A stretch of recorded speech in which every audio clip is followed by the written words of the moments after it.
¿Dónde están? Esas dos palabras que expresan tanto dolor, que son tan contundentes, que son tan fuertes, pero que también expresan tanta esperanza.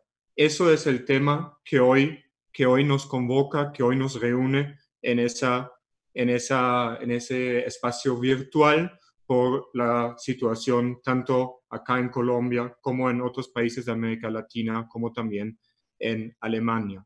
Muy buenos días, muy buenas tardes en Alemania, en Europa y quizá también muy buenas noches si nos escuchan en lugares diferentes más al oriente del mundo. Muy buenos días. Nosotros hoy tenemos ese espacio virtual que se llama ¿Dónde están? La búsqueda de personas desaparecidas y el papel del Estado antes y durante la pandemia desde una perspectiva comparada. Yo quisiera empezar con algunos detalles que son más técnicas para que tengamos la posibilidad que todos ustedes pueden, digamos, escuchar bien.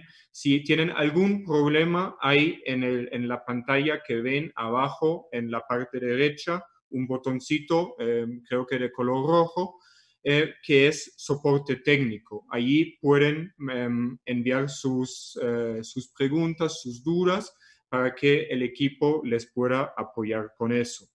Y por supuesto también, y veo que ya hay como algunos que ya están preguntando temas, o sea, ya vemos que son temas donde vamos a tener muchas preguntas. Ustedes ven en la parte, creo que a la derecha, ahora no lo veo, pero de su pantalla la posibilidad de formular preguntas y dirigirlos a una de las panelistas o al panelista, o sea, directamente, para que después vamos a poder darles a los panelistas para poder también tener ese intercambio con ustedes.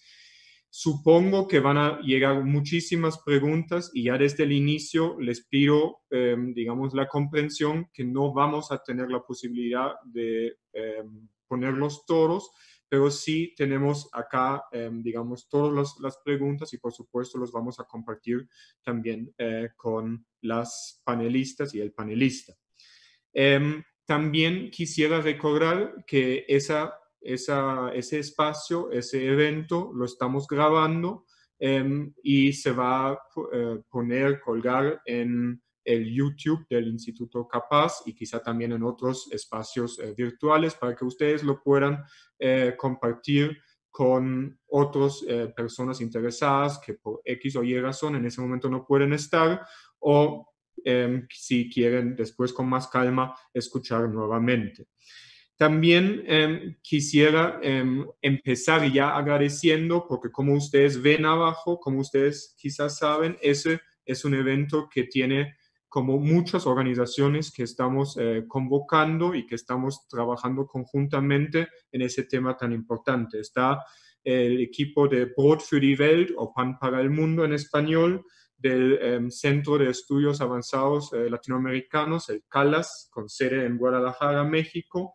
También desde México, la Fundación Böll, con la oficina de la Fundación Böll, que tanto de México como de Colombia está apoyando nosotros en ese espacio.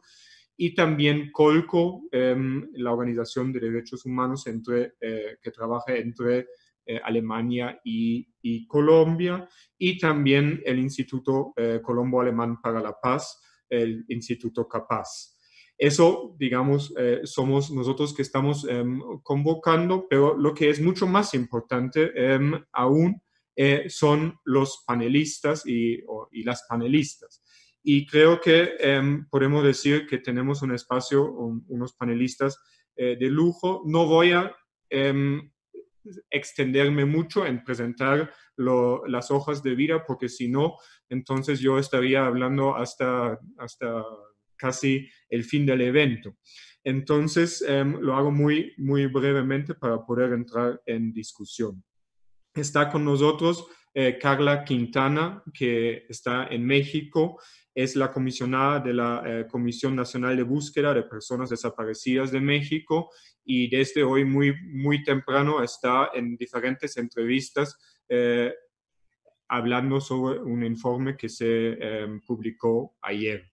Está con nosotros también Luz Marina Monzón, la directora de la Unidad de Búsqueda de Personas Dadas por Desaparecidas en Colombia, o sea, de una de las instituciones del sistema integral que tanto estamos hablando, tanto en Colombia como en muchas partes del mundo. Está con nosotros también Ariana Arboleda Betancourt, que está en la ciudad de Medellín, creo, y quien es la coordinadora del programa de víctimas de la Cooperación Jurídica Libertad. Y está con nosotros desde Alemania, que ya allí por la tarde, Rainer Huhle, que fue miembro del Comité de Desaparición Forzada de las Naciones Unidas y es miembro del Centro de Derechos Humanos de Nuremberg. Y tiene muchísima experiencia con diferentes países latinoamericanos. Entonces, con eso, la dinámica sería que vamos a tener una ronda al inicio con unas preguntas un poco más generales y unas respuestas que tratamos de dejarlo relativamente breves para después tener un espacio entre los panelistas de intercambio de reacciones y después abrir a las preguntas del público. Y sin mucho más palabras, quiero con eso ya entrar en el debate propiamente dicho. Y en el anuncio de ese evento, una de las frases era que más que 200.000 personas desaparecidas en América Latina. Y muchas veces hablamos de números. Y allí quiero dirigir la pregunta a Carla Quintana. Esos números también es algo que cuando abrimos las noticias, cuando abrimos los periódicos, vemos siempre que quieren tener cifras exactas, como si pudiéramos dar cifras exactas, como si no supiéramos que siempre hay también un subregistro. Y vimos que ustedes ayer pusieron la cifra de 73.284 personas desaparecidas en México, mientras que hace un año la cifra era de aproximadamente 40.000. Entonces, quizá, por supuesto, eso tiene que ver con que muchas más personas se acercan, pero también con la situación que en ese momento estamos viviendo una situación gravísima de desapariciones y también quizá te quisiera pedir que nos ayudes a interpretar esas cifras y quizá también nos ayudes un poco diciendo qué rol tienen ustedes, qué rol tiene también el Estado mexicano en esa situación, digamos, actual de la desaparición y del apoyo a las víctimas, a las familiares. Gracias. Buenos días, buenas tardes a los que están del otro lado. Bueno, además de agradecer la invitación, quisiera responder a tu pregunta, empezar respondiendo a tu pregunta, Estefan, recordando que no se trata de cifras, ¿no? Se trata de decenas de miles de vidas y decenas de miles de familias, ¿no? Que tienen incluso décadas buscando a sus seres queridos aquí en México y en toda América Latina, ¿no? Y en otras partes del mundo. Dos, recordar en qué contexto nos estamos enmarcando. Sabemos que no en todas partes del mundo existen mecanismos de búsqueda por parte del Estado y creo que eso es importante enmarcarlo dentro del contexto mexicano, ante tu pregunta de cuál es el rol de la Comisión Nacional y de las comisiones locales de búsqueda.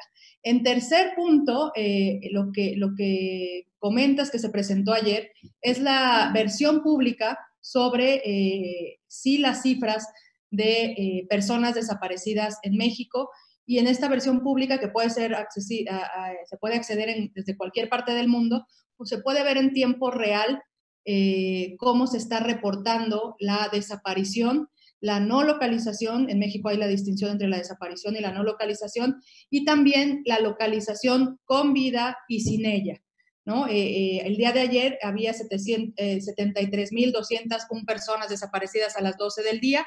En este momento, la página establece que hay 73,242, es decir, se va actualizando constantemente. Dos, ¿por quién? Por las propias instituciones. Tú hablas de un subregistro, por supuesto que sabemos que sigue existiendo un subregistro, las familias siempre lo han establecido. No, la información que está aquí tiene que ver con la información otorgada por las fiscalías y las comisiones de búsqueda principalmente, pero también abrimos una herramienta para que las familias reporten sin denuncia e incluso de manera anónima, ¿no? Para empezar a reducir la brecha del subregistro. En este momento llevamos más de 2,000 registros con esta naturaleza. Ante tu siguiente pregunta de por qué la diferencia, hace más de un año 40,000, en enero 61,000 y ahora más de 73,000, pues atiende a varias razones, Stefan. Y la principal es que ya existe una institución como es la Comisión Nacional de Búsqueda, como dispone la propia ley y que así lo exigieron las familias en la ley, que pues lleve el control de recibir esta información. La ley nos faculta a nosotros como Comisión Nacional a ser las encargadas de recibir toda esta información, pedirla y estar procesando y analizando la información. Antes no existía un registro homologado, no existía una base única estructurada, y eso lo que hemos hecho nosotros en este año y medio pues es estructurar todas las bases de datos que teníamos,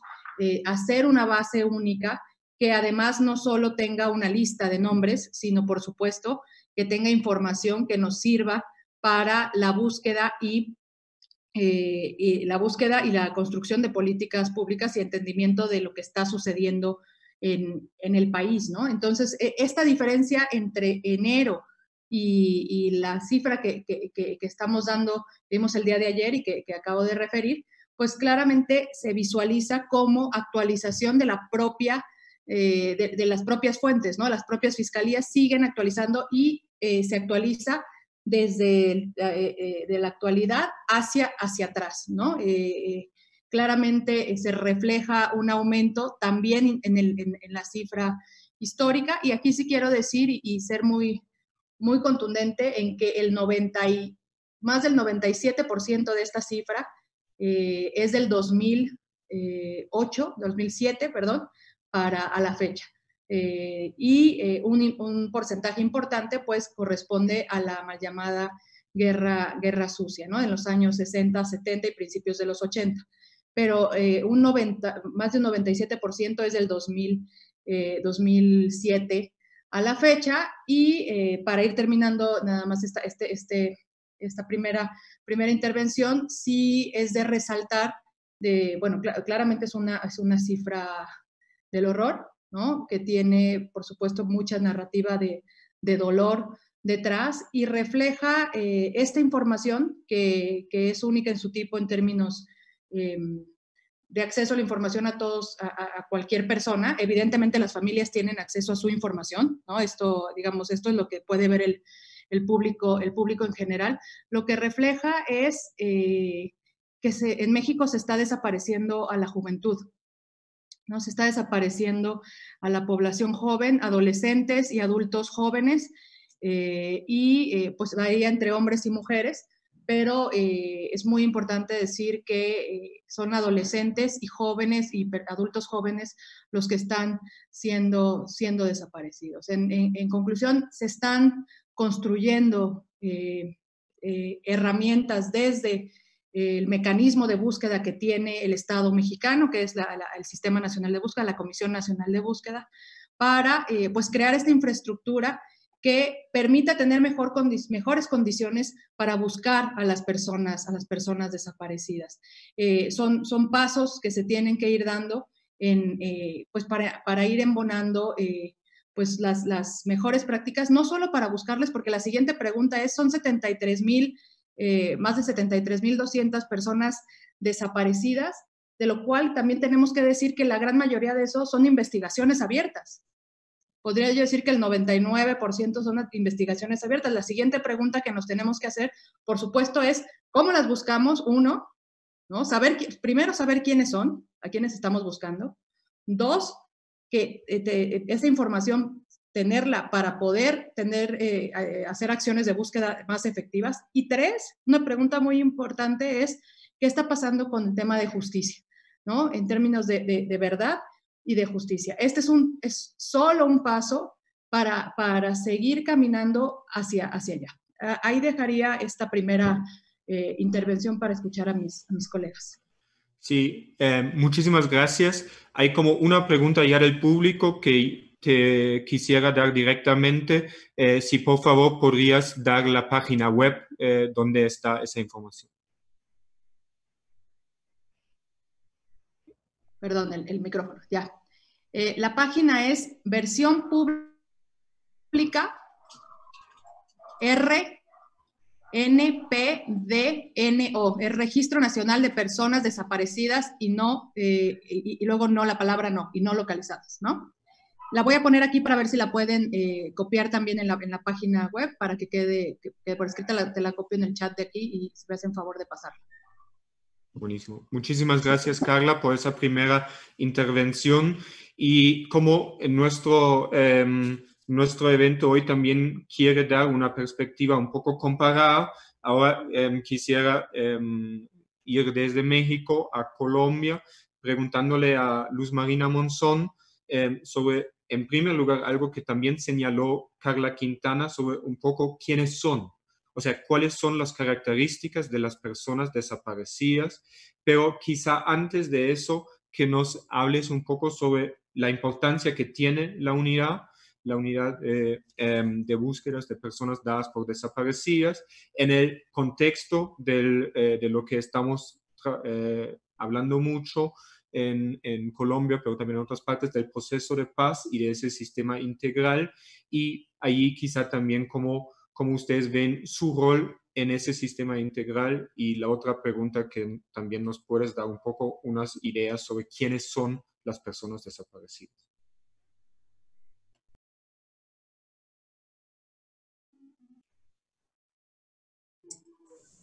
Bueno, Estefan, colegas, Carla, Adriana, Reiner, muchas gracias por esta invitación y esta oportunidad de compartir algunas reflexiones sobre algo tan urgente, tan necesario, que es poder hacernos cargo de los desaparecidos y sobre todo de las respuestas que requieren los familiares frente a esa angustia, a esa incertidumbre y a ese sufrimiento que finalmente implica el estar permanentemente en función de la búsqueda de un ser querido del cual se desconoce su suerte y su paradero. Así que muchas gracias al Instituto por esta invitación a compartir las reflexiones sobre estos temas. Entonces voy a empezar con algo que planteabas, Estefan, hace un minuto, y era como lo que significan la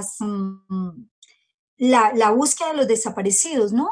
De que hablabas del dolor, y quiero empezar por allí porque creo que los desaparecidos tienen que verse tanto en la persona que está desaparecida como en las miles y miles que también mencionaba Carla, que buscan a esos desaparecidos. Yo creo que los desaparecidos tienen que verse en esa doble dimensión. Y tú hablabas del dolor de las víctimas, Carla, también, y hablabas también, Estefan, de la esperanza.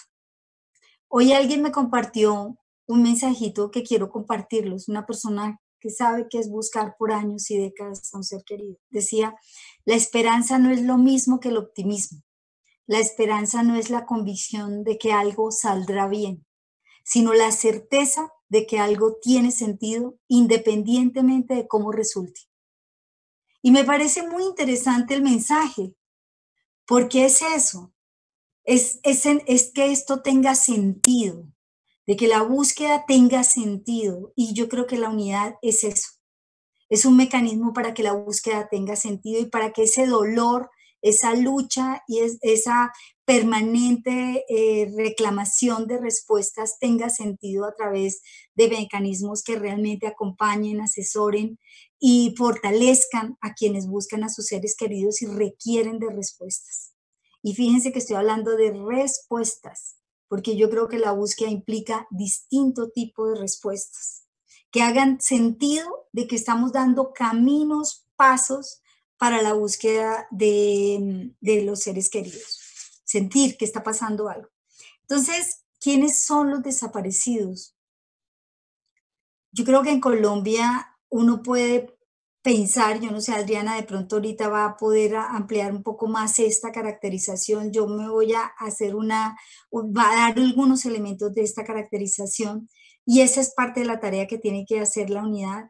Pero los desaparecidos en Colombia ha dado que ha sido una práctica que ha ocupado distintas décadas, pues creo que tiene distintas características, dependiendo del periodo, dependiendo de las condiciones sociopolíticas, y acá yo creo que en Colombia uno puede hablar de una etapa de desaparecidos que estuvo principalmente marcada por, y que aún no termina, desgraciadamente, y es personas que piensan distinto, que reclaman derechos, que están haciendo una oposición a políticas que consideran contrarias a las garantías y a las libertades y al Estado de Derecho. Y entonces es este tipo de desaparición que quiere acabar con la opinión política distinta, con quienes quieren acceder al poder desde una perspectiva distinta. Pero también hay un gran grupo que a medida que ha pasado y han cambiado los contextos sociopolíticos, pero también los contextos socioeconómicos, también entran en esta franja de personas desaparecidas. Y son personas desaparecidas en contextos sociales y geográficos de megaproyectos, de explotación minero-energética, que también se oponen a este tipo de proyectos y que terminan desaparecidos. También creo que hay un gran sector de personas dadas por desaparecidas en el contexto del conflicto armado, que es el área de competencia de la unidad de búsqueda, que tienen su desaparición o su situación de incertidumbre para la familia sobre su paradero está cifrada en lo que es la dinámica o lo que ha sido la dinámica del conflicto armado.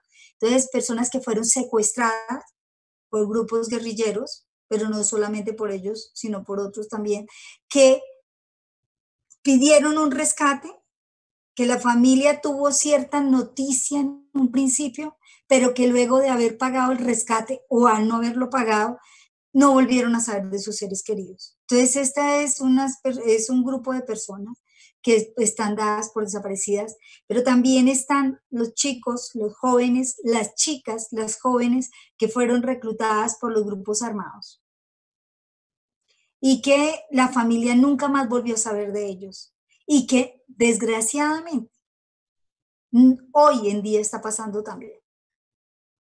Recientemente se han dado noticias de cómo los grupos armados están reclutando nuevamente a los jóvenes y las jóvenes, y esta es una situación donde las jóvenes son sacados de sus casas, sacados de sus veredas, y la familia nunca más vuelve a saber de ellos. Y estas son personas que pueden estar en esa situación de dadas por desaparecidas.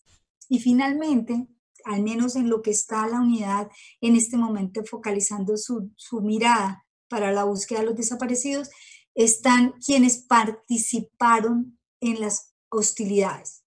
Es decir, quienes fueron miembros de los grupos armados regulares o irregulares, que la familia sabe que estaban en esos grupos irregulares, pero no volvió a saber. O familias de la fuerza pública regular que fueron a un combate, que participaron en un combate y que nunca más volvieron a saber de sus seres queridos.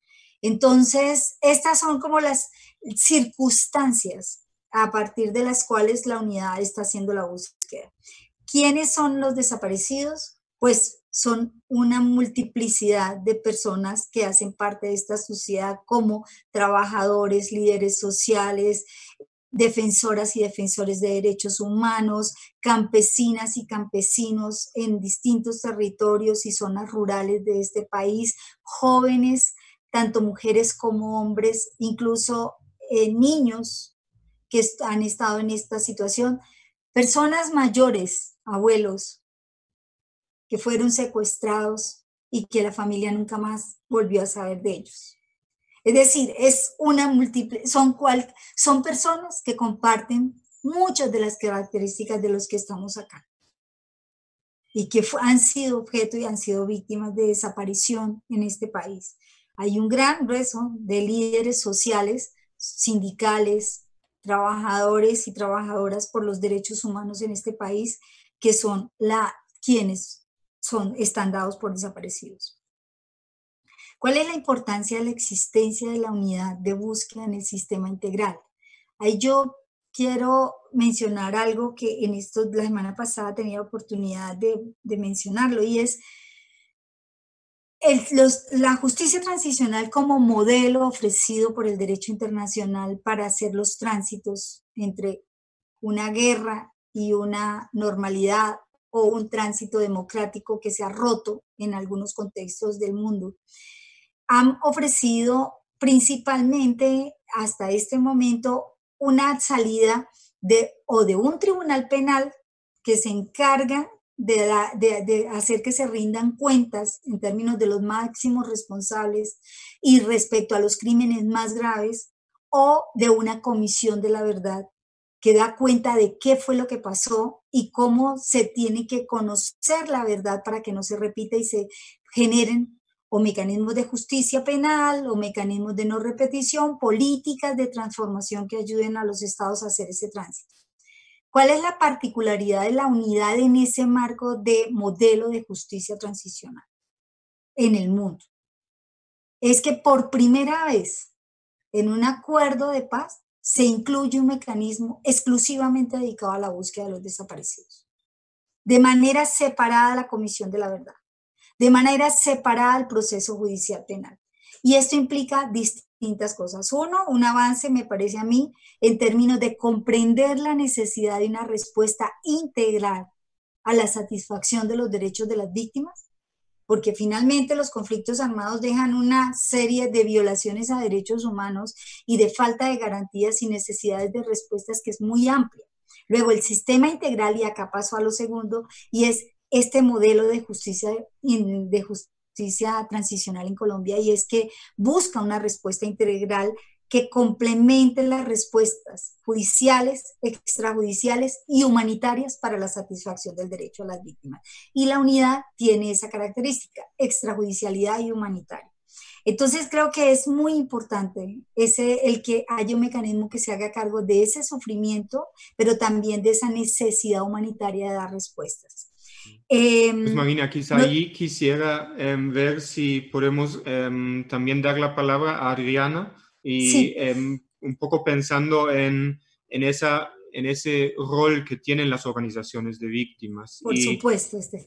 O sea, un poco desde la perspectiva de tuya, Adriana, ¿cómo ves que ese proceso de paz en Colombia y también, por supuesto, la unidad ha cambiado el trabajo de ustedes, ha dado como más herramientas, si se quiere, para ustedes? ¿Y en qué sentido, desde tu perspectiva, ahorita está con esa situación de la pandemia? ¿Cuáles serían como los retos que en ese momento ustedes ven? ¿Cuáles serían los desafíos más importantes? Hola Estefan, un saludo especial a Carla, a Luz Marina y por supuesto a Rainer, que llevamos tiempo sin verlo por acá en Colombia, entonces rico verte así sea por este medio. Muchas gracias al Instituto CAPAS por invitarnos a este conversatorio. Me parece, quisiera resaltar para responder tu pregunta, Estefan, un elemento que señalaba Carla y también reiteró Luz Marina, en el sentido de que es imposible hablar de víctimas de desaparición forzada sin hablar del papel de los familiares y sin hablar del papel de las organizaciones. Por toda América Latina, desde Argentina, pasando por Chile, pues y todo el cono sur, luego en Perú, en Colombia, ahora en México, en Guatemala, los procesos de desaparición forzada se han logrado conocer, se han documentado, se han esclarecido por el papel activo que han tenido los familiares en esos procesos de búsqueda. porque desgraciadamente creo que tanto pues en Colombia como en México ha habido una negligencia, una desidia total de los estados, primero para prevenir el delito. O sea, es increíble, como lo señalaba ayer Carla y lo reiteró hoy, que estemos hablando en México de 73,000 y que obvio eso es un subregistro. En Colombia estamos hablando de víctimas de desapariciones forzadas y de otras modalidades de desaparición que ya superan los 100,000 casos. Eso evidencia realmente unos estados que, aunque han firmado los tratados internacionales, han suscrito las convenciones tanto del sistema interamericano como de Naciones Unidas, el crimen sigue siendo una realidad en este país. O sea, en Colombia, durante este tiempo que llevamos de la cuarentena, ya son muchos los casos que estamos evidenciando de marzo a la fecha. La unidad de búsqueda, por ejemplo, tiene competencia para los casos del 2016 hacia atrás, pero en estos 4 años llevamos ya una cantidad enorme de nuevos casos que se tienen que documentar. Y todo el trabajo ha sido posible, pues, insisto, gracias a los familiares, sobre todo a las mujeres, ¿cierto? A las madres, a las abuelas, a las hijas, a las hermanas. Y eso, pues, estuvo presente en el caso de Colombia en el acuerdo de paz. O sea, que ese logro que señalaba Luz Marina de que tengamos una unidad de búsqueda de personas dadas por desaparecidas obedece a un reclamo que los familiares llevaron a la mesa de negociación en La Habana. Que se lograra decir aquí hay un crimen atroz que es sistemático, que ha sido permanente y requerimos una voluntad política que se traduzca en una institucionalidad que evidentemente avance en esos procesos de búsqueda, de localización, de exhumación e identificación de las víctimas. Y pues posterior a eso ha sido también un proceso largo de acompañar a la unidad para que primero fuera creada, para que fuera reglamentada, para que incluso pues en el colmo de la situación que vivimos en Colombia hubo que hacer campañas para que posesionaran a Luz Marina, para que realmente se adelantara los procesos. Y pues al día de hoy siguen esas dinámicas. Existen en Colombia pues organizaciones históricas como ASFADES, como la Fundación Nidia Erika Bautista, como Familiares Colombia y otra serie de organizaciones, el Movimiento Nacional de Víctimas de Crímenes de Estado, el MOVICE, y pues lo que se ha venido haciendo es creando mesas. Existe la Mesa Nacional de Trabajo sobre Desaparición Forzada y en los departamentos se han venido creando mesas de trabajo para hacer un trabajo articulado y de exigibilidad para que se cumpla y se desarrolle pues lo acordado en el acuerdo de paz, perdonen la redundancia, y se cumplan realmente los derechos de las víctimas, o sea, el derecho a la verdad, el derecho a la justicia, el derecho a la reparación. Eso ha implicado, por ejemplo, en el caso de los familiares, pues un trabajo articulado no solamente con la unidad de búsqueda, sino con la Jurisdicción Especial para la Paz, porque, pues, digamos, hay una exigencia doble. Por un lado, la principal exigencia para los familiares en cuanto a la reparación es la búsqueda, o sea, es el derecho principal que tienen los familiares, es poder saber qué pasó con sus seres queridos, dónde están, que puedan ser localizados, y no solamente que se busque cadáveres, sino que se busque a esas personas vivas. Pero por el otro lado, como lo decía Carla ahorita, también hay un reclamo enorme por el tema de justicia. Es que esos casos no pueden quedar en la impunidad y no puede ser que los crímenes que en su mayoría han sido cometidos por agentes estatales o por particulares que han actuado con la complicidad, con la desidia, con, digamos, la connivencia de agentes estatales, pues los casos queden en el olvido. Necesitamos sanciones, necesitamos investigaciones, porque esa también se convierte en una forma de, digamos, de prevenir los nuevos crímenes. Entonces, para resumir, en el caso de Colombia hay un compromiso muy fuerte de los familiares, de sus organizaciones y también de las organizaciones de derechos humanos para avanzar en el esclarecimiento de esos casos, para participar con la unidad en esos procesos de búsqueda y para también prevenir el delito, con un desafío enorme que quizás lo pudiéramos conversar más adelante, Carla un poco lo nombró y pues Luz Marina también, es que hay diferentes modalidades de desaparición. Nosotros estamos digamos, en el desafío de esclarecer las desapariciones forzadas como una modalidad y un crimen de Estado que nos interesa, pero obvio somos conscientes de otra serie de desapariciones que se dan en el país y que también es necesario pues avanzar en su esclarecimiento, y en ese proceso hay, digamos, una dinámica muy articulada de las organizaciones y de los familiares con los mecanismos que ha creado el sistema, particularmente en Colombia con la unidad de búsqueda de personas dadas por desaparecidas. Muchísimas gracias, Adriana. Y me parece también importante señalar ese rol, esa importancia de los familiares. Y allí quisiera dirigir la pregunta a Raina, porque muchas veces hablamos en esos espacios sobre América Latina, como si en otros lados, por ejemplo en Europa, el tema de la desaparición no sería un tema. Y si pensamos en algo que a nosotros los europeos no nos gusta hablar mucho de eso, es ese cementerio tan grande que es el Mediterráneo, que tiene que ver con la migración. Y allí también ocurren desapariciones. Y entonces yo me pregunto si Adriana, pero también Carla y Luz Marina señalan la importancia de los familiares, pero allí, ¿cómo se da? Si quizá nos ayudes a hablar sobre la situación desde Europa con la migración, pero quizá también en otros lugares la migración, y qué rol tienen allí los familiares, qué rol pueden desempeñar los familiares.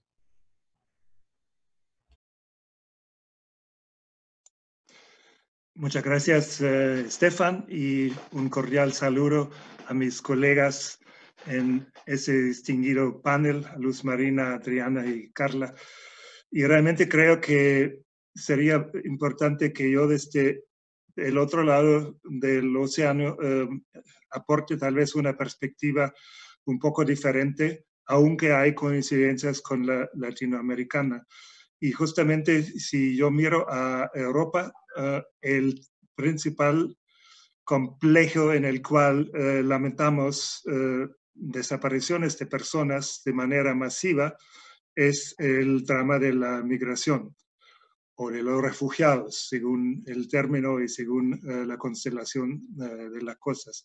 Y eso nos pone frente a retos muy importantes y que nos obligarán en los próximos años, estoy seguro, de cambiar o repensar por lo menos varios conceptos relacionados con eso. Primero, quisiera señalar que si bien el drama del Mediterráneo como el drama de la frontera mexicana estadounidense están más en el foco que otros, ese drama de la migración y de sus peligros de morir o de desaparecer es un tema global. Tal vez podemos ver un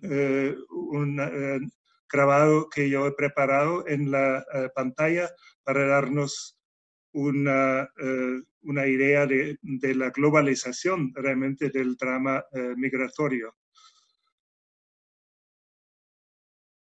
Ya va a ver.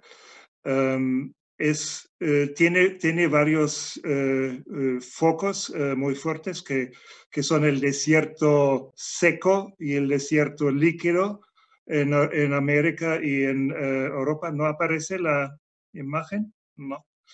Bueno, no importa. Ahí está.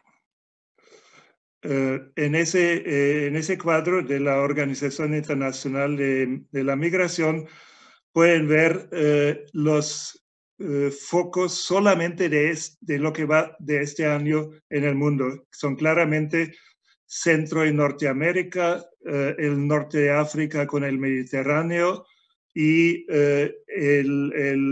la parte de Asia Oriental. O sea, no es algo que se restringe solamente a nuestras regiones. E incluso el drama de la migración, la búsqueda de nuevos futuros, es algo que también está ya globalizado. Si podemos ver la segunda imagen, por favor.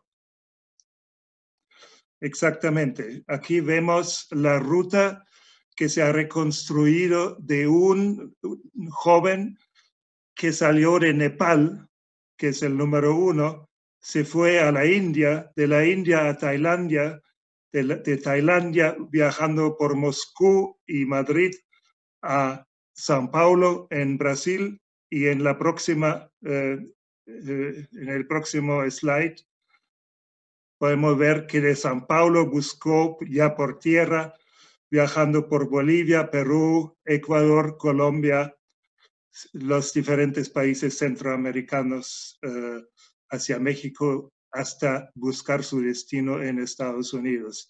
Es un drama individual de una persona, pero por ejemplo en una región en Colombia que conozco bien, el norte del Chocó, la selva del Darién, el puente de las Américas, ese es un puente hoy en día donde se han registrado el año pasado más de 3.000 migrantes o refugiados de diferentes países africanos que han llegado por todo el continente hacia ahí, tratando de llegar a Panamá, que es un viaje en el cual mueren y desaparecen muchas personas, tanto en el mar como en la selva.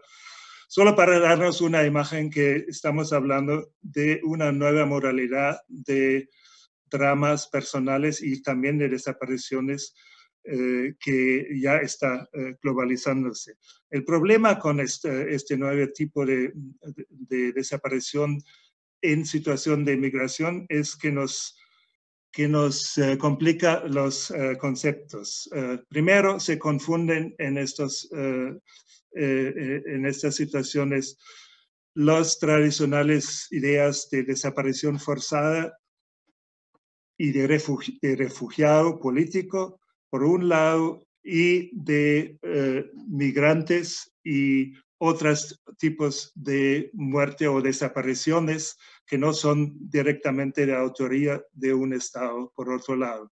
Es algo que observamos en Centroamérica y México de la misma manera, pero que en el Mediterráneo es exactamente lo mismo.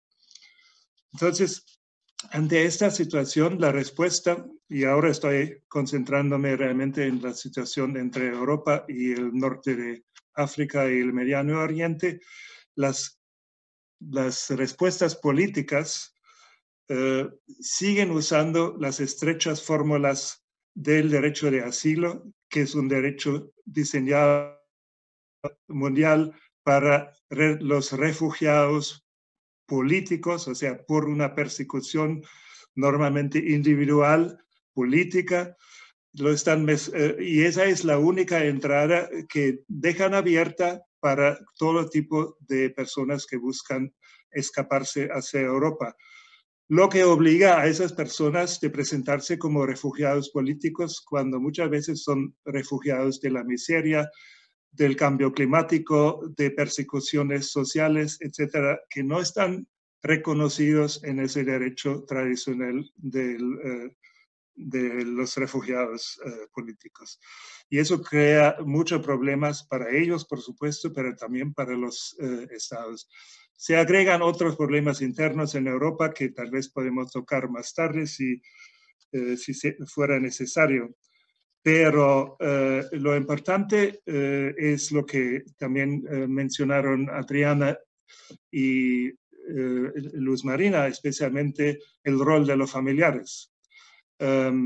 Y aquí la experiencia, por lo menos en lo que se ha estudiado sobre los refugiados que vienen de África y Medio Oriente hacia Europa, podemos señalar algunas particularidades que les distinguen de muchos otros grupos de familiares o de personas desaparecidas involuntariamente. Son las personas desaparecidas en situación de migración tienen una relación con sus familias muy particular. Y por lo tanto también una vulnerabilidad muy particular. ¿Por qué migran esas personas? Muchas veces por encargo de toda su familia. O sea, es el joven, normalmente es un varón joven, que tiene que emigrar para rescatar a toda la familia, para buscar un ingreso en el exterior y sostener su familia. Eso es un caso típico, no es el único, pero muchas veces sucede así. ¿Eso qué significa? Que esa persona tiene una enorme presión durante su fuga o su viaje migratorio, y eso explica en parte por qué están dispuestos a asumir tantos riesgos terribles como cruzar el mar en un bote o como cruzar 100 kilómetros de desierto con una botella de agua, o bajo esa presión de estar a la altura de la responsabilidad que les ha encargado su familia. Y por eso también tan importante mantener la relación con la familia. En un estudio que he leído sobre refugiados africanos, los entrevistados han dicho: yo no temo a la muerte, pero yo sí temo a la desaparición. Yo temo que un día no pueda comunicarme con mi familia y que mi familia piense mal de mí o esté preocupado. Eso es lo que realmente yo temo mucho. Entonces, en esa presión pasan las tragedias, como la vemos aquí en ese barco, que es el famoso Barcón, un barco hundido en el Mediterráneo que subió la Marina italiana y que un equipo internacional liderado por la médico forense italiana Cristina Cattaneo y el antropólogo forense peruano José Pablo Baraiba fueron identificaron desde ese barco casi 500 personas, pero se supone que subieron 1.100 personas a ese barquito. Y también para mí, y con eso termino por el momento, para mí es un ejemplo de lo que se puede hacer en la búsqueda cuando se combinan fuerzas del Estado con las iniciativas de los profesionales y la presión y la cooperación de los familiares, porque lo que hicieron, y después si quieren puedo ahondar un poco más en eso, lo que hicieron es reconstruir los lazos desde el final, desde los restos rescatados en el mar, y de ahí buscar a los familiares, que muchas veces ni siquiera habían sabido a quién dirigirse en su búsqueda, porque no existen comisiones de búsqueda como en México, como en Colombia, no existen para los refugiados del mar. Ellos en Italia construyeron algo así, pero es muy inestable todavía y hay que hacerlo cada vez de nuevo. O sea, es una situación que nos pone ante muchos retos y tal vez nos dan pistas nuevas también para otros países. Perdón por hablar demasiado. No, muchísimas gracias, Raina, por darnos esa visión, y creo que ya tenemos como varios puntos que podríamos en una segunda ronda indagar un poco más. Por un lado, que ya cuando hablamos de desapariciones, tenemos una serie de diferentes ideas y una serie de diferentes conceptos que está como cambiando. Algunos también hablan de nuevas desapariciones. Eso quizá un punto, indagar un poco en esas diferencias entre lo que por mucho tiempo hemos dado por sentado que sabemos que son las desapariciones y que vemos que son situaciones, son contextos muy, muy diferentes.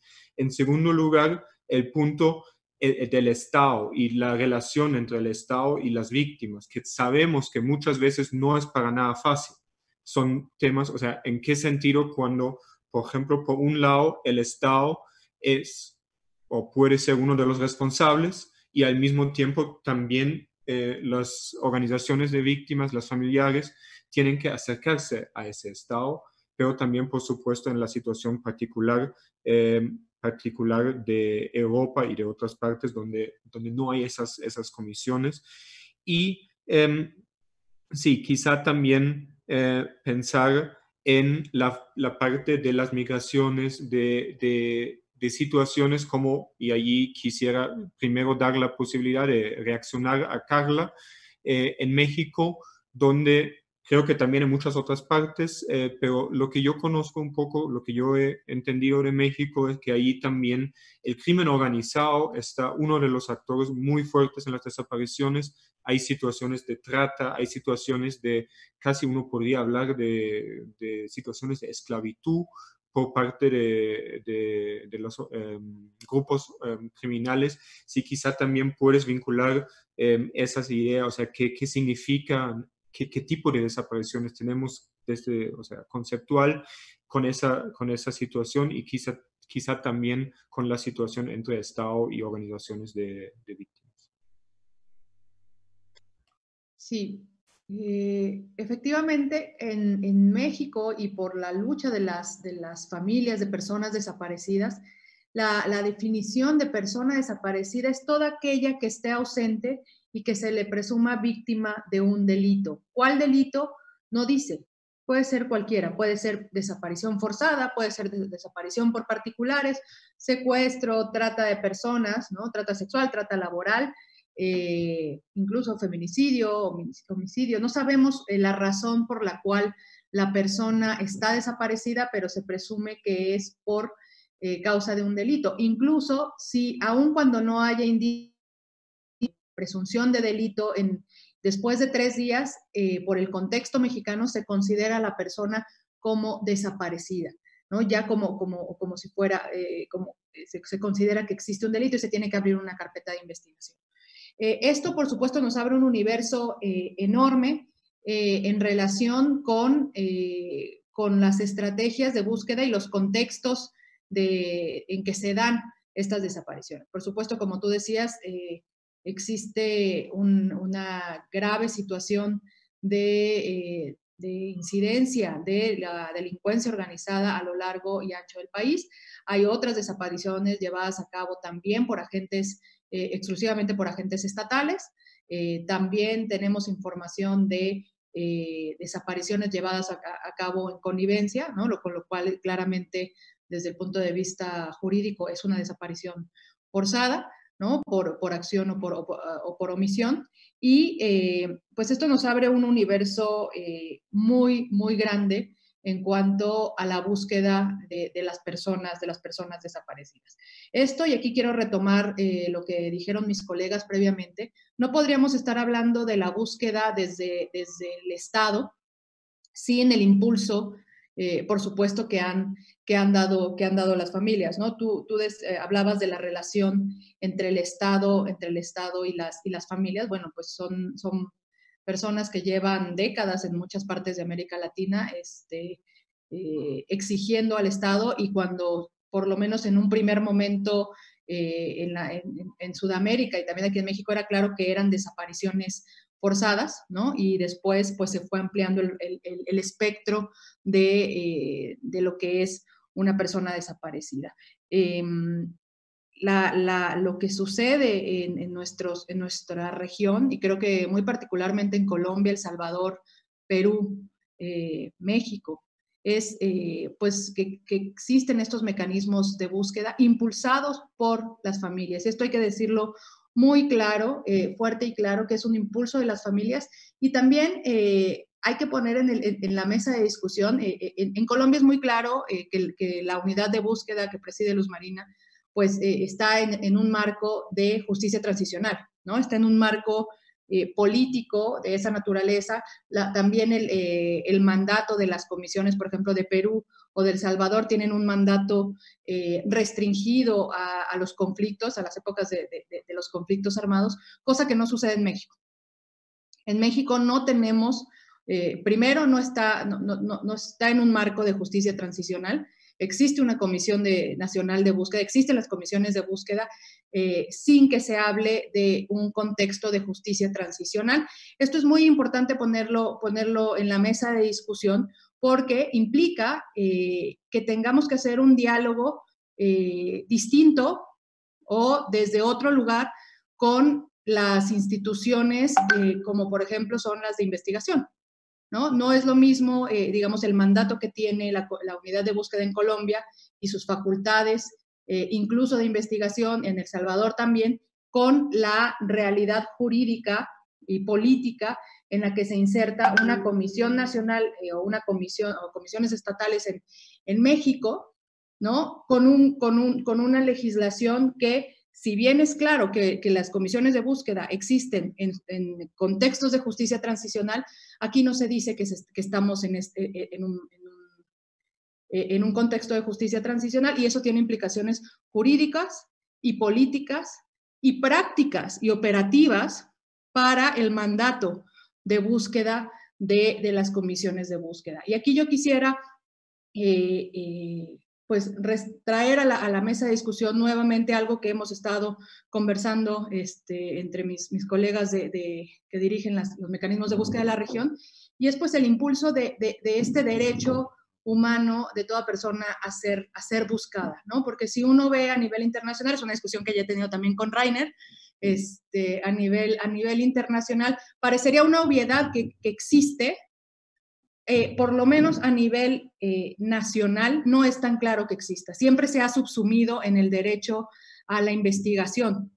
Y creo que es importante empezar a impulsar conceptualmente la entidad y la fuerza que tiene el derecho a ser buscado paralelamente a la investigación, sin mayor o menor grado de importancia, pero no está subsumida la una en la otra, ¿no? Y esto es de suma importancia en términos jurídicos y políticos, insisto, que tienen un reflejo operativo y práctico en la búsqueda de las personas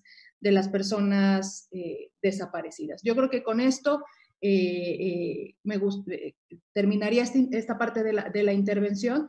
Uno, pues situando la situación contextual de lo que es un mecanismo de búsqueda en México a comparación de lo que hay en el resto del mundo. Si uno ve Sri Lanka, Líbano, Colombia, El Salvador, Perú y otras más, todas tienen un mandato limitado, todas tenemos facultades distintas, unas tienen más facultades de investigación que otras, unas pueden hacer exhumaciones, otras no. Dos, todas las anteriores, salvo la mexicana, está inmersa en un contexto de justicia transicional, ¿no? Tres, el derecho, el concepto también de lo que es una persona desaparecida en nuestro país, en México. Y cuatro, el derecho humano a impulsar el derecho humano a ser buscado, ¿no? De toda persona a ser buscada. Yo creo que eso es lo que tenemos que, me gustaría dejar en este marco. Y pues la relación, voy cerrando, la relación que tú hablas del Estado con las familias y con las víctimas, pues Rainer lo decía muy bien comparando la situación europea. Creo que el hecho de que ya existan los mecanismos de búsqueda en ciertos países, pues es un claro reflejo de, pues obviamente de la lucha de las familias, pero también de que la búsqueda y la investigación se sitúan ya en otro momento, ¿no? Yo no estoy diciendo si sea mejor o peor, pero es en otro momento donde ya empieza a haber institucionalidad en la búsqueda de las personas desaparecidas, y dejar muy claro que la obligación de búsqueda la tiene el Estado, ¿no? Por supuesto que en la ausencia del Estado, las familias lo han hecho prácticamente solas, pero la obligación de búsqueda es de los estados. Y reiterar lo que también ya decíamos previamente, ¿no? No solo se trata de saber a quién estamos buscando, cosa que no en todos los países tenemos, ¿no? Digamos, si hablamos de números en toda la región, por lo menos latinoamericana, hay estimados, no siempre hay claridades, ¿no? Primero que nada, pero en segundo lugar, y esto tiene que ver con el derecho a la verdad, saber a quién estamos buscando. Dos, qué medidas vamos a tomar para buscarles y encontrarles. Y tres, y no puede ir disociado, es el derecho a acceso a la justicia. ¿Qué está pasando con esas investigaciones, ¿no? También en México, por ejemplo, solo por poner un ejemplo, existen 24 sentencias por desaparición forzada. 24 sentencias por desaparición forzada, de las cuales 15 son federales y 9 son del fuero local. Por supuesto que, como ya explicaba, pues hay muchos más delitos por los cuales una persona puede estar desaparecida. Esto solo es un ejemplo en términos de justicia y de lo que implica la búsqueda, el derecho a ser buscado de la mano, insisto, como la otra cara de la moneda del derecho a la investigación eficaz por la desaparición entendida de manera amplia. Creo que con eso termino esta intervención y escucho a mis colegas. Muchísimas gracias. Y creo que ya vamos entrando tomando también algunas preguntas del público en la discusión, que también varias llegaron a esa pregunta más o menos. ¿Qué tiene que ver o sea, ese derecho? Trato de vincularlo con ese derecho de ser buscado. Pero ese derecho de ser buscado, Luz Marina, en Colombia, en ese momento, no solamente, pero también por el tema del COVID, pero también por otros temas que conocemos de la situación de Colombia y seguramente también en otros lugares, ¿cuáles son, desde lo real, desde lo fáctico, cuáles son puntos, mecanismos, quizás actores que lo hacen difícil que uno pueda hacer esa búsqueda, que uno pueda, o sea, cuáles son los desafíos que ustedes ven en su trabajo para realmente que los familiares, las víctimas accedan y se pueda hacer el trabajo de la búsqueda? Gracias, Estefan. ¿Cuánto tiempo tengo para responderte? Para no extenderme 4 a 5 minutos. Bueno, vale, listo, gracias. Mira, yo creo que los desafíos me parece importante, los desafíos son muchos. Son muchos y yo creo que son desafíos que podrían ser comparables en algunos aspectos y otros quizás de particularidades del contexto colombiano. Y la pandemia incrementa algunas de las dificultades que ya veíamos y que ya vemos y que conocemos en el país para la búsqueda de los desaparecidos. Me parece sumamente importante el llamado de Carla a hacernos conscientes del derecho a ser buscado. Porque cuando uno está buscando los desaparecidos, y no solamente uno como institución, sino los familiares, muchas veces la soledad y el abandono se cifran en la concepción, uno, de que todos los desaparecidos están muertos. Y dos, que si están muertos, ¿para qué los buscan? Entonces esto genera como una distancia, como de ¿para qué si ya sabe que está muerto? Entonces me parece muy importante ser conscientes e instalar ese mensaje de que hay un derecho humano a ser buscado, y yo creo que Rainer, con su trabajo en el comité, hizo un buen aporte a que esto se reconociera y a enfatizar desde el derecho internacional ese derecho a ser buscado. Así que importante este punto y por eso lo quiero retomar. ¿Cuáles son los desafíos? Los desafíos es que muchos de los desaparecidos, las desapariciones tienen lugar en distintos contextos como las fronteras. Y esto que tocaron Carla y Rainer sobre los migrantes es un desafío gigantesco. ¿En dónde pueden ser buscados los desaparecidos en un contexto así? Nosotros estamos enfrentados a desaparecidos en la frontera en el norte de Santander y en Nariño, pero también pueden haber otros lugares donde haya personas desaparecidas, y entonces ahí es donde los buscamos. ¿Los buscamos en territorio extranjero o lo buscamos en territorio nacional? Y eso pasa por un montón de convenios y relacionamientos que es necesario establecer entre los estados para hacer esa búsqueda. Dos, en Colombia tenemos una situación, y es que el Instituto Nacional de Medicina Legal tiene la tarea de hacer el análisis de cuerpos de personas que hayan perdido la vida. A lo largo de la existencia del Instituto de Medicina Legal, más o menos entre 1958 y hoy, el instituto reconoce que ha hecho el análisis de cuerpos, de más o menos 25,000 cuerpos, que no han logrado identificarse. Esos cuerpos han llegado a medicina legal y han salido de medicina legal. Y han salido a distintos escenarios, uno de ellos los cementerios. Esos mismos cementerios a donde hoy la pandemia lleva otros cuerpos. Y entonces ahí tenemos un gran desafío, uno de un problema de administración de cementerios sumamente complicado en el país, que no tiene una buena administración, que no hay una buena documentación, que los familiares muchas veces se ven expuestos a no encontrar los cuerpos dentro de esos cementerios, y eso es parte de la iniciativa que ahorita imagino que Adriana hablará, que es la iniciativa de las medidas cautelares para proteger esos lugares, para que no se pierdan los cuerpos, y la unidad ha hecho un llamado a los cementerios y a las autoridades locales para que se tomen ciertas medidas de protección sobre los cuerpos a fin de que no se excluya el trato digno y con respeto de las víctimas del COVID con el derecho a la verdad y a la búsqueda de los desaparecidos, de las personas que están buscando a sus seres queridos. Entonces, ese es un gran desafío de la búsqueda y de los escenarios, otros escenarios como los hornos, los ríos, los mares, que son lugares a donde las familias dan cuenta de que allí han logrado determinar que fueron aparentemente lanzados los cuerpos de sus seres queridos. Entonces, el desafío de los lugares es muy amplio, Estefan, y yo lo dejaría allí para darle la palabra a Adriana, supongo.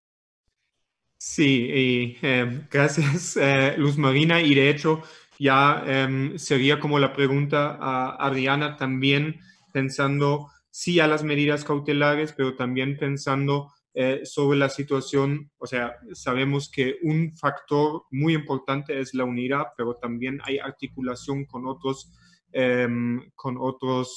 instituciones, por ejemplo, locales, que pueden ser cementerios, pueden ser otros.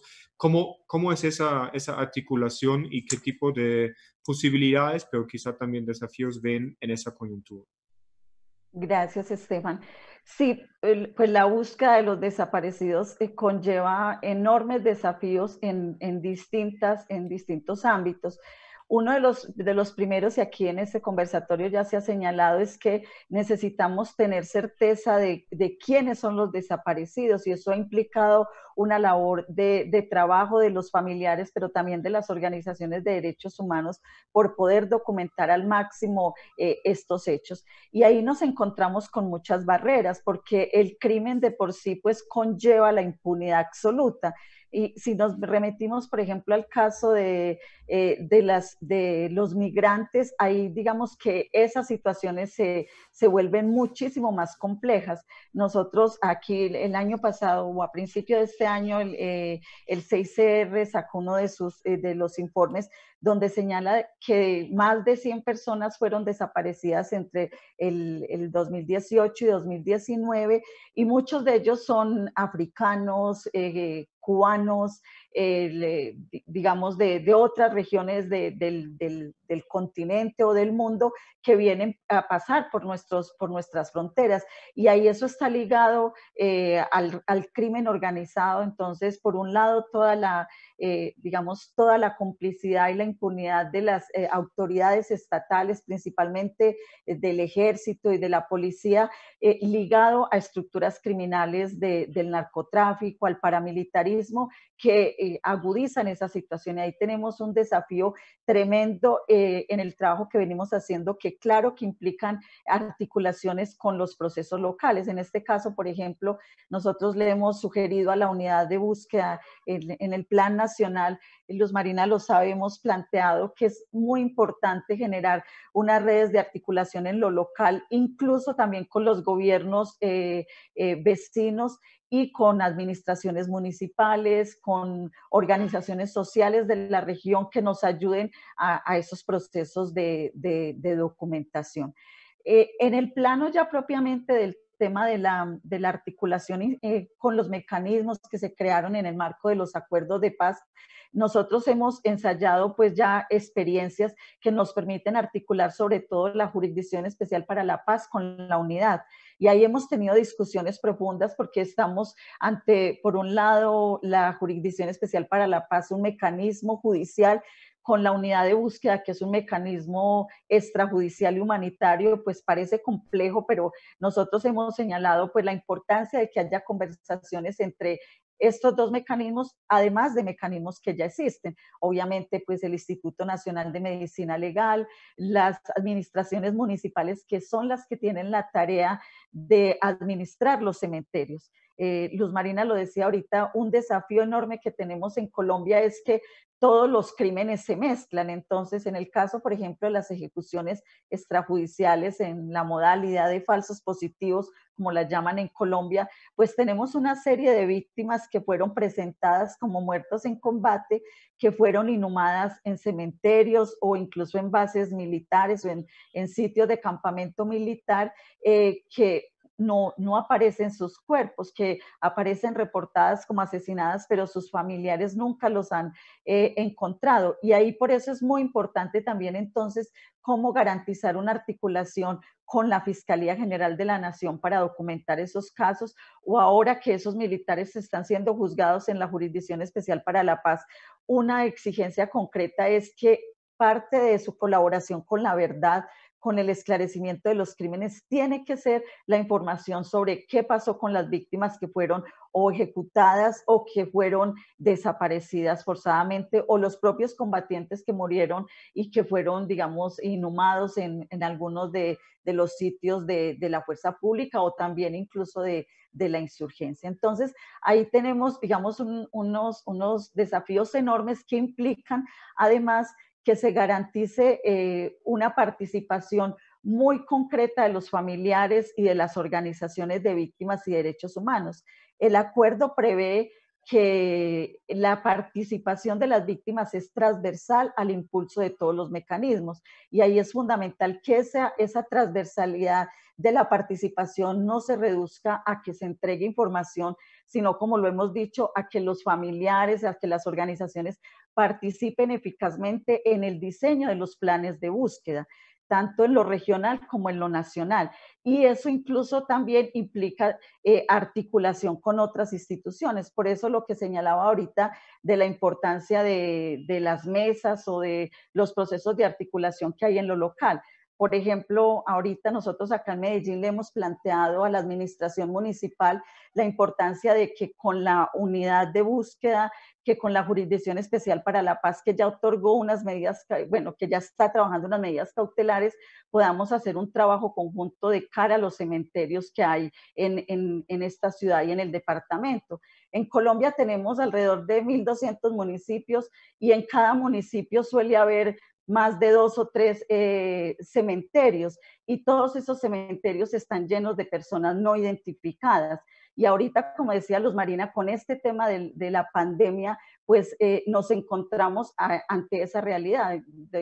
Son cementerios donde no hay cuidado, donde no han sido bien administrados, donde no hay protocolos, donde no hay morgues, donde no hay, digamos, documentación de las necropsias que se hicieron en esos lugares, y por eso ahora es fundamental entonces que haya esos procesos de articulación entre las organizaciones de víctimas, los familiares, las organizaciones de derechos humanos que trabajamos estos temas, con la unidad, pero a su vez con toda la institucionalidad que tiene que ver con estos casos, para garantizar que, digamos, lo que hemos avanzado en los procesos no se vengan al traste con este tema de la pandemia, y que por el contrario, pues podamos dar saltos cualitativos en el tema de la búsqueda, en el tema de la identificación y en el tema de protección de estos lugares. Y esto obviamente es una situación muy compleja en este momento de pandemia, donde encontrarnos es difícil, donde el trabajo en terreno es difícil, donde es complejo, digamos, avanzar con esos procedimientos que ya se habían decidido de protección de esos lugares. Ahí tenemos pues desafíos enormes que tendremos que ver cómo en los próximos días y meses podemos, digamos, afinar para que, como digo, lo que hemos avanzado no tenga un retroceso en términos de que pueda, por ejemplo, haber alteración de esos lugares por parte de los actores que están comprometidos en los hechos, y que pueden, como ya lo hemos visto, alterar cementerios o que se den dinámicas de, digamos, de movención de cuerpos no identificados que puedan alterar ese derecho que tienen los familiares a que los cuerpos no sean removidos, no sean cremados, como además lo dicen las normas aquí en Colombia, o que sean, digamos, dispersados en medio de esta situación de pandemia donde tenemos nuevos fallecidos y que se puedan mezclar y eso, como digo, afecten los procesos de búsqueda. Entonces eso sí de verdad que implica unos procesos de articulación fuerte que nosotros lo que hemos dicho es que deben ser liderados en este caso con la unidad y en articulación con las organizaciones de familiares y de derechos humanos. Muchísimas gracias. Ahí como ahorita surgieron, especialmente por parte de Carla y Luz Marina, algunas preguntas que creo que ya eran dirigidas a Raina, entonces solamente los repito un poco, si nos puedes hablar sobre la obligación de búsqueda y el rol del Estado en eso, y quizá mirando ya un poco al reloj, vinculo eso con una pregunta que se está dirigiendo hacia ti, Raina, que están preguntando qué papel han podido jugar los principios sobre la búsqueda de personas desaparecidas desde su aprobación por el Comité contra la Desaparición Forzada de Naciones Unidas hasta el momento. Sí, gracias, Stefan. Me provoca un poco algunos comentarios sobre lo que han dicho especialmente Carla y Luz Marina, pero también Adriana, sobre estos temas. Se ha mencionado varias veces el rol del crimen organizado, tanto en México como en Colombia, y a mí siempre me ha parecido que eso se introduce al debate por parte de los estados como una especie de excusa, cuando es el colmo de la responsabilidad y ninguna excusa, porque son los estados que permiten el crecimiento del crimen organizado. Y en el Mediterráneo lo hemos podido observar en los últimos años de manera ejemplar, como las medidas restrictivas de los estados que han complicado y hecho más peligroso cada vez más los caminos de entrada hacia Europa, han sistemáticamente promovido el surgimiento de organizaciones extraordinariamente criminales que facilitan ese paso por el Mediterráneo o por las fronteras entre Turquía y Europa. Y desde Libia, por ejemplo, no hay otra manera de llegar a Europa que a través del apoyo de una organización criminal que no duda en matar las personas cuando les ocurra más práctico que transportarlos.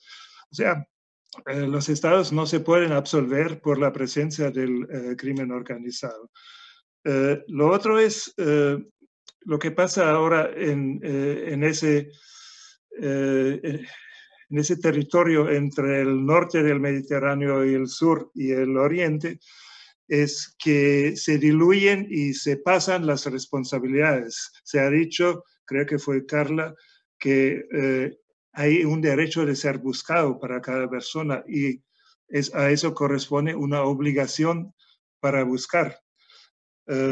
Y en el contexto de las migraciones, esa obligación es compartida por varios estados, 2, 3, en nuestra región son mucho más. Y cada estado se esconde tras una supuesta responsabilidad del otro y no hay concertación, mientras que la Convención Internacional, yo he contado, tiene no menos que 7 artículos en sus 25 artículos que hablan de la obligación de los estados de cooperar en resolver el tema de la desaparición forzada. Y de eso se ve prácticamente nada.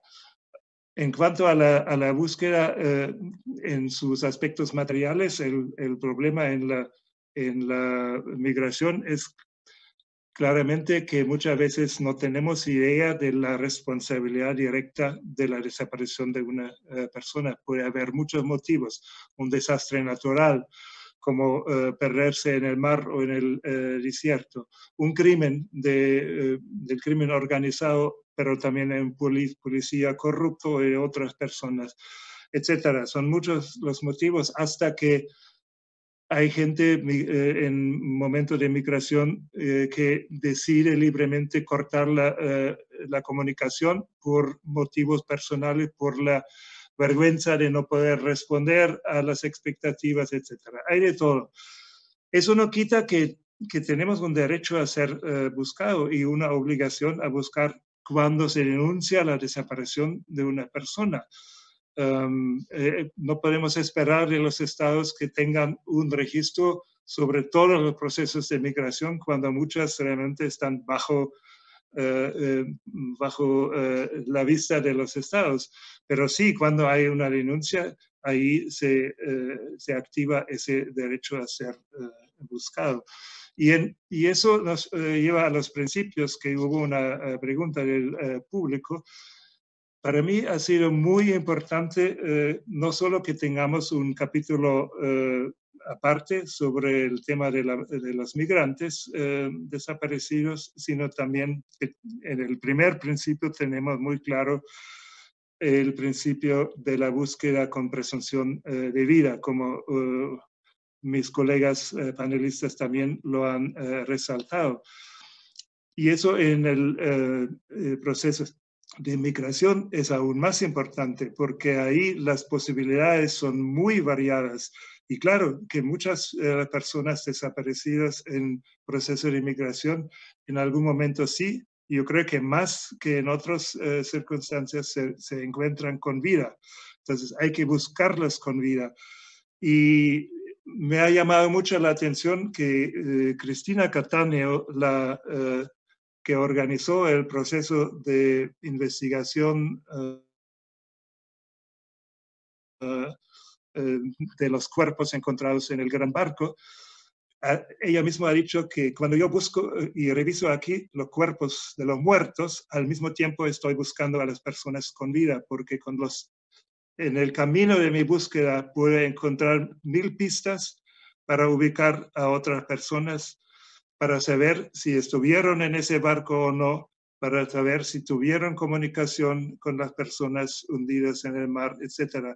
Y eso ha resultado, y con eso el CICR ha ido hasta Senegal y otros países a buscar los familiares. Entonces, esos procesos no los podemos separar, y creo que en eso son también muy importantes los principios. Y finalmente, los principios son principios para la búsqueda. No dice para la búsqueda de las personas desaparecidas. No dice para la búsqueda de las personas desaparecidas forzosamente. No especialmente en la búsqueda muchas veces no sabemos, al inicio no sabemos mucho, entonces hay que buscar, y ese derecho lo tienen tanto los desaparecidos por el Estado, correspondiendo al artículo 2 de la Convención, como los otros que también son desaparecidos y merecen ser buscados. Muchas gracias. Y sigo con otras preguntas del público que, según lo que me comentaron, hay público desde muchos diferentes países. Uno, me imagino que es un poco más y esa pregunta es dirigida a Carla, o por lo menos habla del contexto mexicano y pregunta, creo que sobre un acontecimiento reciente en Guanajuato.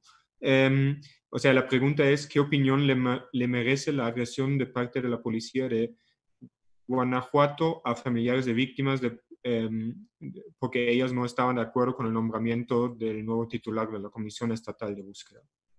Bueno, esto, como ya lo he hecho público, cualquier agresión, cualquier uso excesivo de la fuerza, no solo contra familiares de personas desaparecidas, sino contra cualquier persona, pues es reprobable institucional y personalmente, si me están preguntando la opinión. Es una violación a derechos humanos. Muchas gracias. Hay como otra que es tanto para ti y también para Luz Marina, entonces si quieren quizá responder primero Luz Marina y después Carla podría complementar. Hablan sobre o preguntan sobre las bases de datos de personas desaparecidas y preguntan si hay forma de difusión en forma de datos abiertas para usar, para propagar.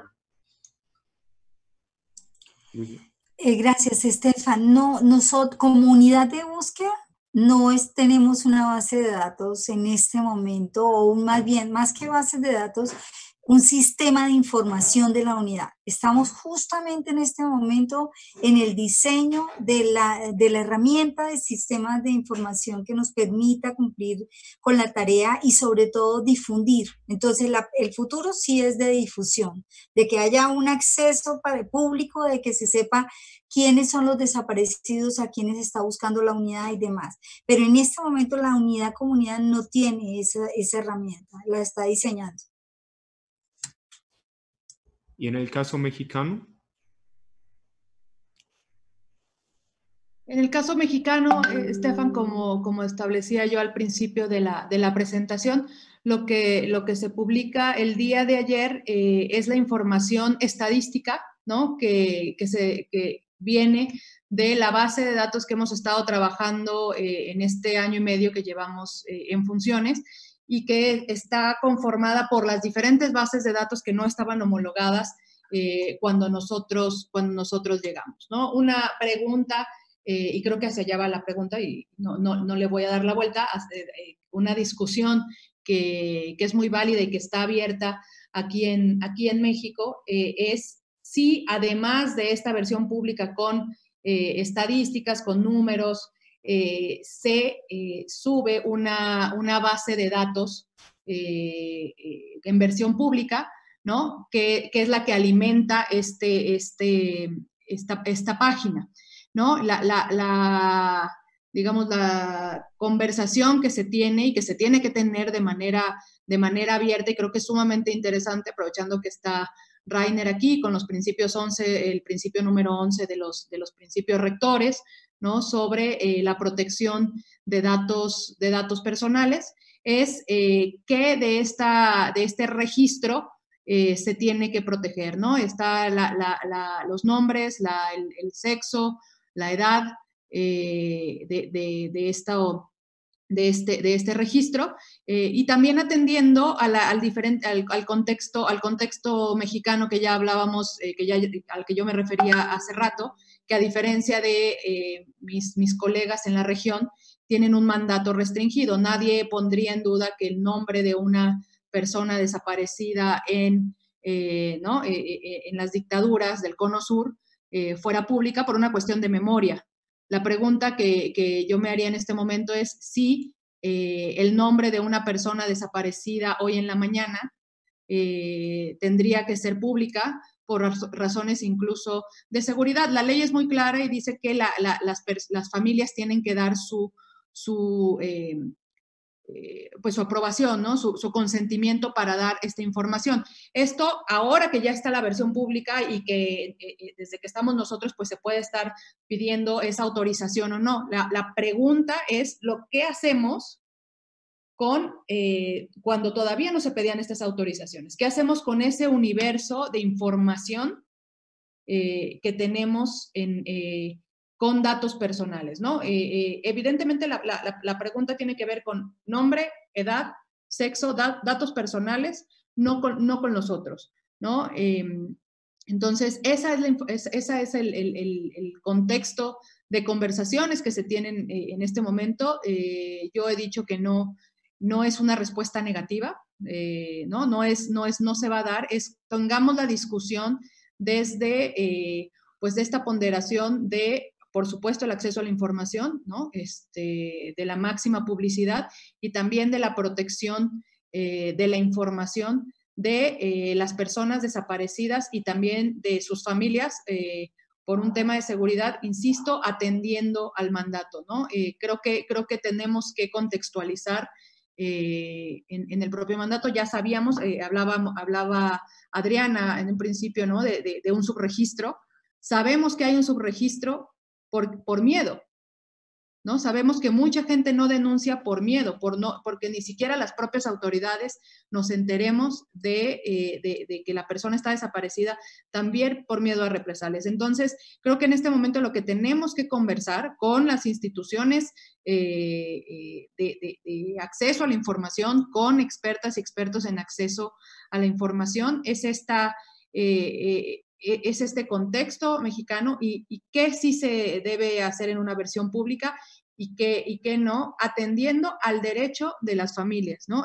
Lo que se tiene que pensar es en el derecho de las familias a la protección de sus datos, insisto, con el propio principio 11 de los principios rectores, atendiendo la propia ley mexicana que establece, que habla del consentimiento de la protección de estos datos personales, una ley reciente, es decir, no permea o cómo permearía hacia los casos anteriores, ¿no? Y esa es la conversación que tenemos en este momento. Yo creo que sí es importante, de todas formas, destacar nuevamente, subrayar que pues, una herramienta como la que se presentó ayer, pues es muy importante. Hasta el día de ayer, solo en 5 horas, habían accedido más de 1,500 personas a esta base de datos, que por supuesto que es mejorable, no solo en la plataforma en sí, sino por supuesto, pues en la alimentación de la misma,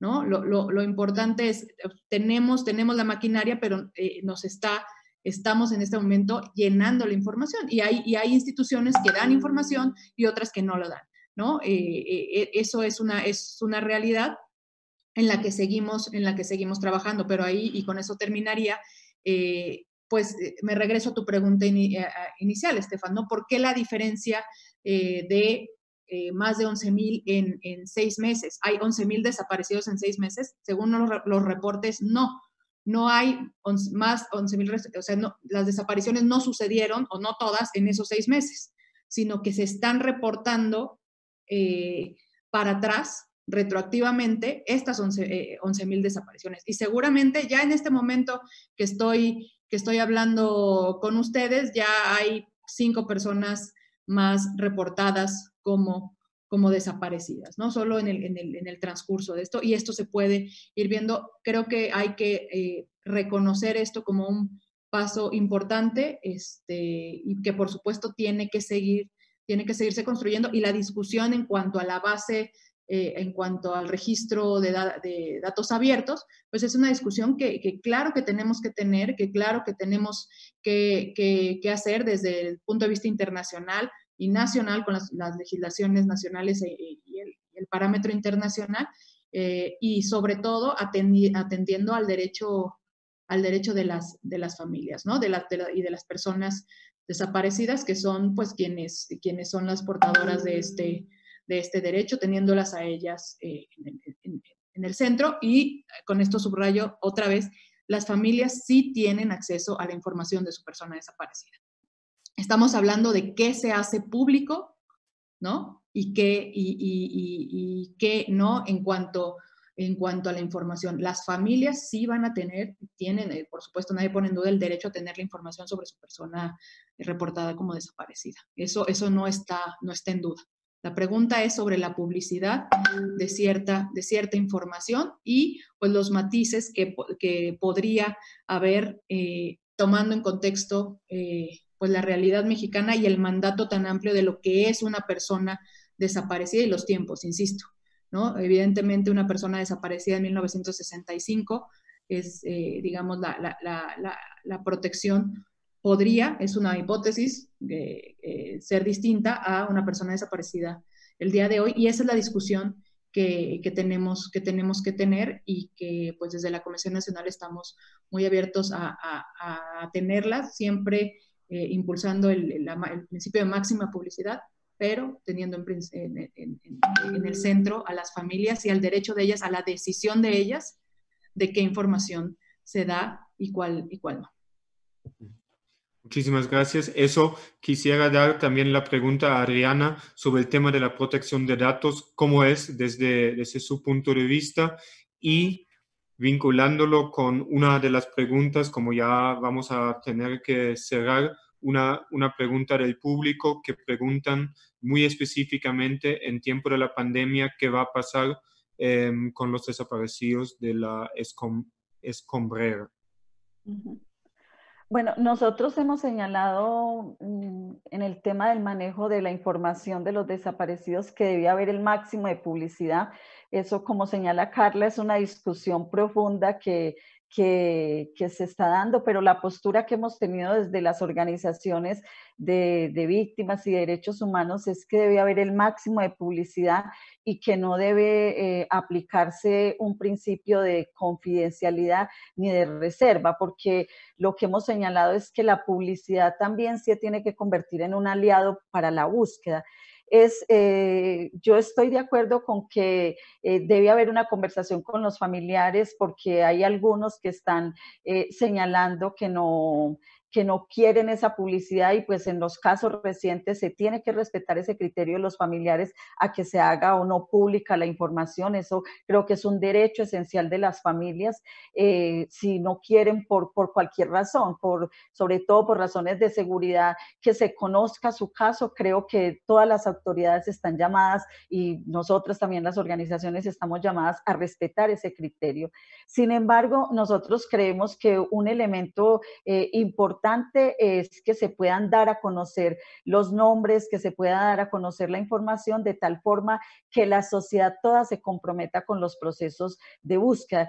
Yo creo que ahí hay que diferenciar también la información de la víctima directa, en este caso la persona que está desaparecida, de la información de los familiares, de quiénes son los familiares que están, por ejemplo, al frente de los procesos de búsqueda. Y me parece que habría que generar una diferenciación. Nosotros en las recomendaciones que hemos hecho al Plan Nacional de Búsqueda hemos sugerido que primero que la unidad tiene que tener la base de datos. Obvio, aquí en Colombia existe una base de datos que maneja el Instituto Nacional de Medicina Legal. Nosotros hemos sugerido que sea la unidad la que tenga su propia base de datos, y que eso pueda ser abierto de tal forma que cualquier persona de la sociedad pueda buscar las personas, pueda entregar información, pueda ampliar información sobre un caso X. En mi base, yo sé, por ejemplo, que hay un desaparecido, o tengo un dato, puedo entrar a la base de datos y dar información. Ese es un poco lo que nosotros hemos señalado. También es muy importante para el caso de Colombia, lo hemos dicho, se unifique una base de datos. En Colombia tenemos, yo no sé, Luz Marina, creo hemos hecho como de más de 8 bases de datos que manejan distintas instituciones, y eso también resulta en una dificultad enorme para el tema de digamos, de los procesos de búsqueda y de organización de la información que se tienen. Pero pues digamos que la postura nuestra es del máximo de publicidad, del máximo de información, y de que, por ejemplo, las organizaciones de derechos humanos nos encontramos siempre frente a una barrera de cómo complementar la información, de cómo acceder a otra información. Entonces, si a mí una víctima, un familiar me busca para darme información sobre su familiar desaparecido, tengo muchos problemas para saber si ese caso está en la fiscalía, si ese caso tiene algún avance en medicina legal, porque la información que maneja la institucionalidad suele dársele ese carácter de reserva, y ahí creo yo que hay una dificultad muy grande para esos procesos de articulación entre las organizaciones de la sociedad civil, de familiares, con la institucionalidad. Entonces creo que sí, es un elemento que hay que debatir y que hay que tener en cuenta, porque también acá, Carla, existe esa norma, la norma de protección de datos, pero creo yo que hay un derecho superior, que es el tema de la búsqueda y el derecho a buscar. Sí, creo que ahí habría que sopesar esos dos derechos. En el caso concreto, Estefan, de la Escombrera es un lugar acá en una comuna de Medellín, donde pues ha habido una serie enorme de desapariciones forzadas. Es uno de los sitios sobre los cuales nosotros le hemos pedido a la Jurisdicción Especial para la Paz que haya protección. Es un lugar donde por un lado se depositan escombros, es una montaña de escombros, y por el otro lado hay una arenera, una mina cantera donde se saca arena para la construcción. Y pues lo que tenemos la certeza es que en esos lugares fueron utilizados como sitios clandestinos de inhumación de víctimas. En lo que vamos es que ya tenemos con la Jurisdicción Especial para la Paz una base de datos de 435 víctimas solo en un lugar de Medellín, de esta ciudad. Y pues estamos ahorita conversando con la unidad, en una mesa técnica con la unidad de búsqueda, para definir acciones también con la Jurisdicción Especial para la Paz, para ver cómo continuamos haciendo las actividades, pero por este momento, digamos, las acciones en terreno están paradas.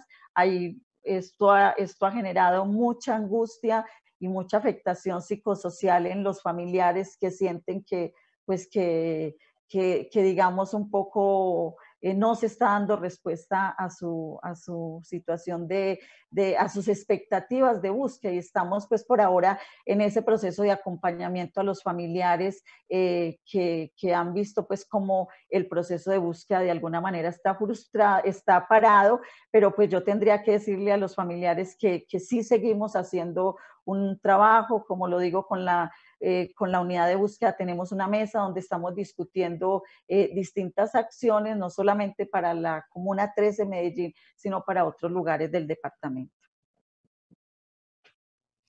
Muchas gracias. La última pregunta que quisiera tomar del público, que va nuevamente a otro lugar y que está dirigido a Raina, que es la pregunta sobre números. Nuevamente, sobre números se pregunta si hay cifras sobre personas desaparecidas en Alemania, en Europa. ¿Tenemos ahí una idea de cifras? Bueno, depende a qué nos referimos. Primero, quisiera rescatar aquí el título del bello libro de Cristina Cattaneo, por lo menos en alemán. El título es No números, nombres. Pero bien, también tratamos de números, necesitamos los números para tener una idea de la dimensión del problema. Yo, preparándome para esa charla, he buscado los números que maneja la Organización Internacional de Migración sobre las personas desaparecidos, sea muertos o con destino o con información incógnita en el proceso de migración hacia Europa desde el 2014, y el estimado es unos 20.000 personas que no sabemos, o que sabemos en parte que han muertos, pero de muchos de ellos no sabemos. Pero el tema es más grande. Un buen número de migrantes ya se pierde en el camino hacia el Mediterráneo, en diferentes países del Sáhara. El Sáhara, igual que el desierto del norte de México o del sur de Estados Unidos, es una frontera terrible que tienen que cruzar. Y sobre eso hay muy poca información por un montón de razones que no podemos explicar ahora.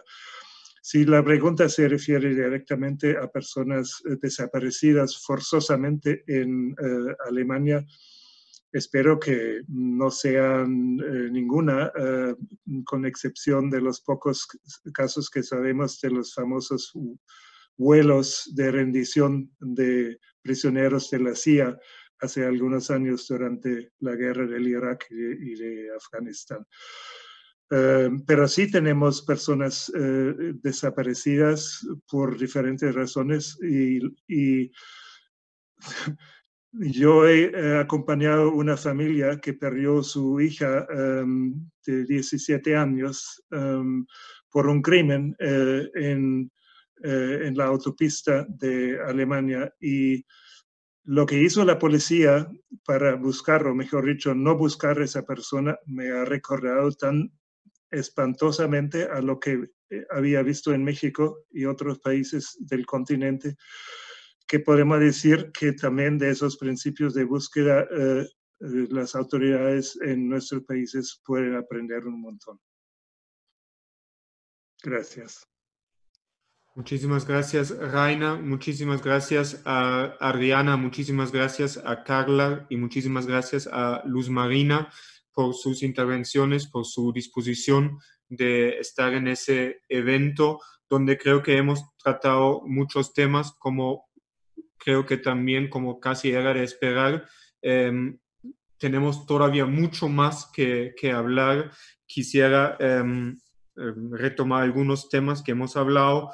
Me pareció como muy importante lo que acaba de decir Raina, no números, nombres, o sea, también pensar que saber y siempre tener en cuenta que son personas con todos sus entornos familiares, de amigos. También la importancia vinculado con eso de los familiares, de las organizaciones en la búsqueda desde hace mucho tiempo y en ese momento y seguramente también en el futuro, sin con eso decir que el Estado no tenga nada que ver, o sea, poniendo la responsabilidad del Estado en apoyar la búsqueda y en hacer efectivo ese derecho a ser buscado. También sabiendo que tenemos en diferentes contextos desapariciones, a veces se habla de eso, a veces no tanto, a veces es más en lo oculto, y creo que es importante ponerlo o sea, hacerlo visible, ponerlo en los temas y hacer de eso un tema que a todas y todos nosotros en las sociedades en las cuales estamos viviendo nos tiene que doler y que tenemos que hablar de eso, pero sobre todo apoyar ese trabajo de la búsqueda. Sabemos que en Colombia es un contexto que por supuesto es diferente teniendo en cuenta el conflicto armado interno y todo lo que eso implica, pero creo que también sabemos que en muchas partes de América Latina, pero también fuera de América Latina, tenemos desapariciones que ya tienen muchos años y todavía están los familiares buscando, y otros que son más recientes y también lamentablemente que es un tema que sigue pasando. Nuevamente, muchísimas gracias a ustedes, muchísimas gracias a las organizaciones que nos apoyaban, a Pan para el Mundo, a CALAS, a la Fundación Heinrich Böll de México, de Colombia, a Colco, y bueno, también desde el Instituto Capaz les quisiera agradecer nuevamente a todas ustedes y, bueno, todas y todos ustedes, y bueno, espero que seguramente vamos a seguir trabajando este tema, vamos a tener otros momentos para intercambiar y para hablar sobre ese tema. Nuevamente, muchísimas gracias. Buena tarde o buena noche y hasta pronto.